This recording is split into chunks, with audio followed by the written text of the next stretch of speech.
к врачу пока, но все-таки фигура не устраивает, да, о здоровом питании. А продукт, который вы считаете самым вредным и исключили бы навсегда из рациона людей, которые хотят похудеть? Вообще продукт, который я вообще бы исключил бы полностью для всех людей в мире, это сахар. Во-первых, это продукт, который не создала природа. То есть это продукт, полученный искусственно. В принципе, это химическое вещество. Это порошок. Химическая формула. Глюкоза плюс фруктоза. Дальше ни один продукт на Земле не создал столько смертей и не привел к такому огромному количеству патологий, как сахар. Это не только заболевание, сахарный диабет, но это инфаркты, инсульты, атеросклероз. Почему? Потому что есть такое понятие гликирования, то есть растворение белков сахаром, глюкозой.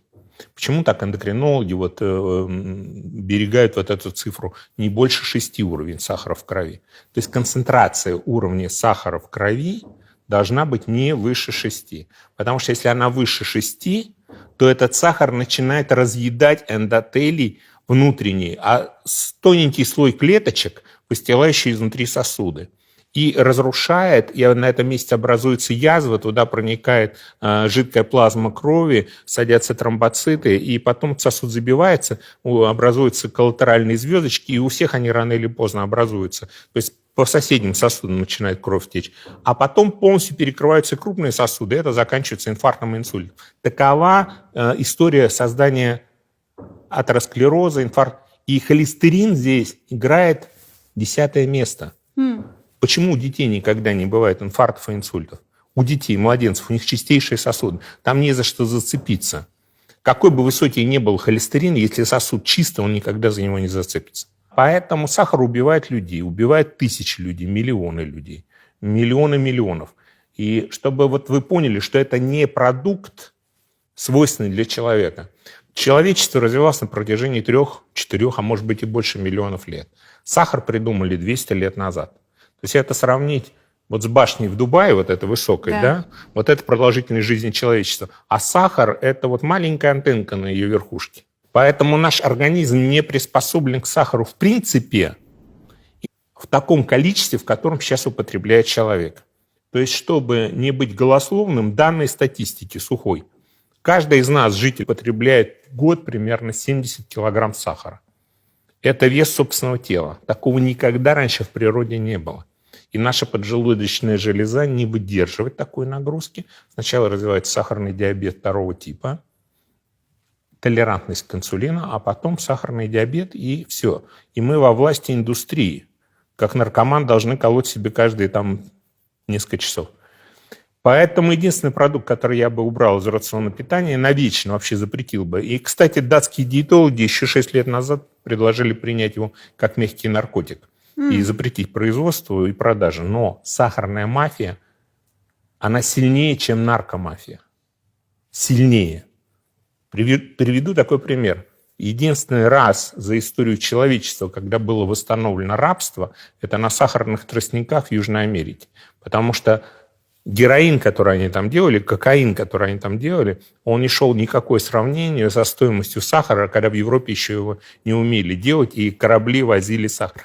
Настолько это было выгодно. Его продавали в аптеках на граммы за огромные деньги. Это природный продукт, как и наркотики, то есть полученный из природного сырья, который не несет в себе никакой пользы, ни витаминов, ни микроминералов, ничего в нем нет, который вызывает стойкую зависимость, углеводная зависимость, и который приводит к смерти человека. Как наркотик, только более мягко и действует продолжительно. Очень распространенный миф в интернете. Но какой все-таки сахар полезнее, коричневый или белый? Ко мне пришла одна женщина. Она сама технолог по производству сахара. И она мне рассказала очень интересную историю. Пожилая. Еще во времена СССР, когда к нам возили сахар на кораблях. Ведь тростниковый сахар, его, понятно, производят в Южной Америке из тростника, не у нас. У нас сахарная свекла. Так вот, когда его везут на кораблях, то понятно, где сахар, там и крысы. И чтобы эти крысы не пожрали эти мешки с сахаром, между ними, как она сказала, укладывают такие колбасы. Я так понял, что мешочки такие, набитые едой с мышьяком. И вот если ты помнишь, были времена, когда, ну ты, наверное, не помнишь, времена СССР, когда продавщицы, как шел дождь, они сахар сразу на улицу выставляли, потому что он очень хорошо впитывает в себя влагу. И становится тяжелее или что? И становится тяжелее. И они продают сахар в 2 раза тяжелее. Но он влажный всегда такой, слипшийся был. Ну, раньше в магазине. То же самое происходит на корабле за счет влажности. Так они впитывают в себя еще и цианид. Мышьяк. И после этого по технологии это допустимо, потому что он должен пройти очистку. А вот этот вот коричневый сахар, это просто неочищенный грязный сахар. Но у нас же есть маркетологи. Мы же сейчас этот сахар, который... Зачем его очищать, тратить на это время? Мы не очищены, мы скажем, что он полезнее, там много натуральных... И мы его впарим, он будет стоить в 2-3 раза дороже, чем белоочищенный. Понятно? Да. И когда мы берем анализы волос на микроэлементы, мышьяк вот так зашкаливает у тех людей, которые богемно ходят в рестораны, питаются исключительно бурым коричневым сахаром, потому что он натуральный.